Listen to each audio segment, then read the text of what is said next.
জীবন বদলে গেল এই গরিব স্কুল টিচারের। বানিয়ে ফেললেন 8,000 কোটি টাকার হ্যাভেলস কোম্পানি। কেইনাথ রায় গুপ্তা তার ক্যারিয়ার শুরু করেন 1950 সালে একটি ছোট স্কুলের হেডমাস্টার হয়ে, কিন্তু স্বপ্ন দেখতেন অনেক বড়। তাই 1958 সালে মাস্টারির কাজ ছেড়ে ইনি ইলেকট্রনিকের একটা দোকান খোলেন। ওই দোকানে উনি আলাদা আলাদা কোম্পানির ডিস্ট্রিবিউশন সামলাতেন। এইসব কোম্পানির মধ্যে একটা সুইচ তৈরি করার কোম্পানি ছিল হ্যাভেলস, যার নাম এই কোম্পানির মালিক হাভেলি রাম গান্ধীর নামে রাখা হয়েছিল। কেইনাথ রায় গুপ্তা হ্যাভেলসে ভালো উন্নতি দেখতে পান, যার পর 1971 সালে একটা বড় রিস্ক নিয়ে 7 লাখ টাকায় হ্যাভেলস কোম্পানি কিনে নেন। পর কিছু বছর এর মধ্যে হ্যাভেলস শুধুমাত্র সুইচ থেকে তার, লাইট, ফ্যান, বিভিন্ন ইলেকট্রনিক আইটেম বানানো শুরু করে, যাতে বেশি কাস্টমারকে অ্যাট্রাক্ট করতে পারে।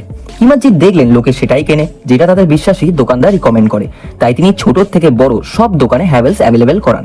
শপকিপারদের ভালো প্রফিট আর মার্জিন দেয়, তাই দোকানদার কাস্টমারদের হ্যাভেলসই দেয়। আজ হ্যাভেলস এত বড় ইলেকট্রনিক ব্র্যান্ড। এমন ভিডিও আরো দেখতে ফলো আর সাবস্ক্রাইব।